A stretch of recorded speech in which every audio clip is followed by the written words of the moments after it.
Assalamualaikum warahmatullahi wabarakatuh. Baiklah, pada materi kali ini kita akan membahas asal-usul manusia purba di Indonesia. Secara garis besar, ada 3 teori yang menjelaskan asal-usul manusia purba di Indonesia. Yang pertama, teori out of Africa atau teori Afrika.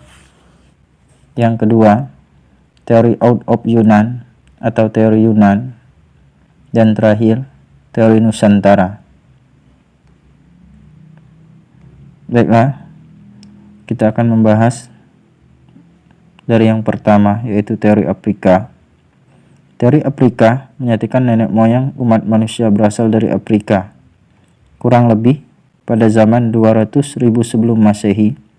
Setelah mereka berhasil melewati proses evolusi dan mencapai taraf manusia modern, mereka kemudian bermigrasi dan menyebar ke seluruh benua yang ada di dunia.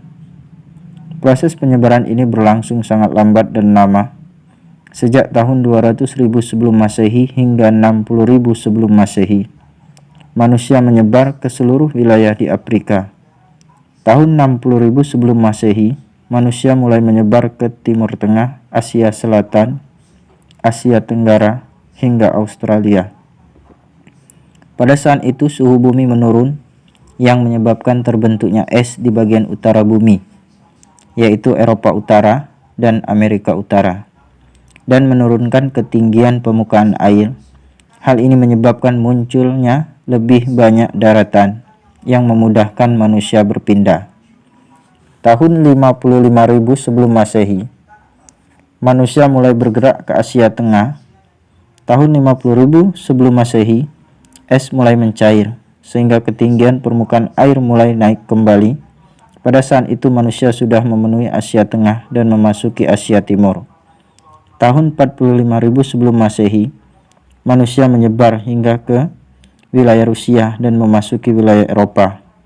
Tahun 40.000 sebelum Masehi, manusia telah tersebar luas di Afrika, Eropa, Asia Tengah, Asia Tenggara, dan Australia.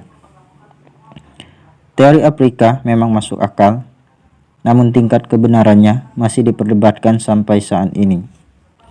Sebagian ahli tidak menerima teori ini tetapi juga tidak menolaknya. Sebagian lagi bahkan menganggapnya spekulasi belaka.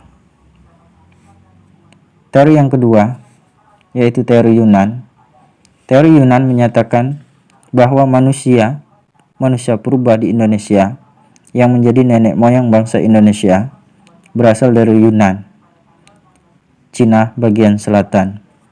Teori ini didukung oleh beberapa sarjana seperti Profesor Dr. Kent, Robert Baron von Heijden, N.J. Krum, dan Muhammad Ali. Kent menyoroti adanya kesamaan bahasa, dan Heijden menyoroti adanya kesamaan artefak. Menurut teori ini, orang-orang Yunan datang ke kepulauan di Nusantara dalam 3 gelombang utama, yaitu perpindahan orang Negrito, Melayu Proto, dan Melayu Detro. Yang pertama, orang Negrito merupakan penduduk paling awal di Kepulauan Nusantara. Mereka diperkirakan sudah mendiami kepulauan ini sejak 1000 tahun sebelum Masehi. Hal ini didasarkan hasil penemuan arkeologi di Gua Cha, Kelantan, Malaysia. Orang Negrito ini kemudian menurunkan orang Semang yang sekarang banyak terdapat di Malaysia. Orang Negrito mempunyai ciri-ciri fisik berkulit gelap, berambut keriting, bermata bundar, berhidung lebar, berbibir penuh, serta berbadan pendek.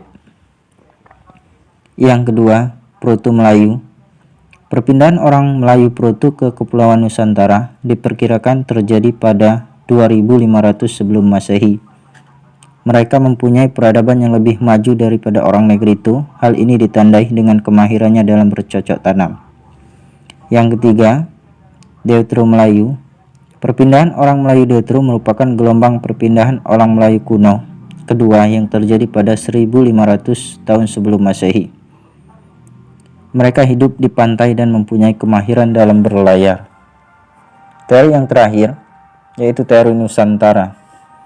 Menurut teori Nusantara menyatakan bahwa asal mula manusia yang menghuni wilayah Nusantara ini tidak berasal dari luar, melainkan dari wilayah Nusantara itu sendiri.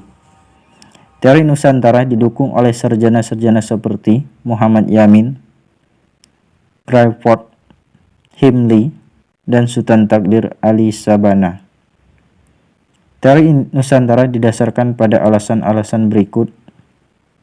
Yang pertama, bangsa Melayu dan bangsa Jawa mempunyai tingkat peradaban yang tinggi.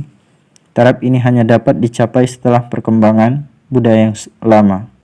Hal ini menunjukkan orang Melayu berasal dari dan berkembang di Nusantara. Himli tidak setuju dengan pendapat yang menganggap bahasa Melayu serumpun dengan bahasa Champa atau Kamboja. Menurutnya ada kemiripan antar kedua bahasa itu, bersifat hanya kebetulan saja. Yang kedua, menurut Muhammad Yamin, fakta banyaknya fosil dan artefak tertua yang ditemukan di Indonesia, seperti fosil Homo salensis dan Homo wajakensis, menunjukkan nenek moyang bangsa Indonesia atau orang Melayu berasal dari Indonesia itu sendiri atau dari Jawa. Yang ketiga, bahasa yang berkembang di Nusantara yaitu rumpun bahasa Austronesia, sangat jauh bedanya dengan bahasa yang berkembang di Asia Tengah. Sekian pembahasan dari asal-usul nenek moyang bangsa Indonesia atau persebaran manusia purba di Indonesia.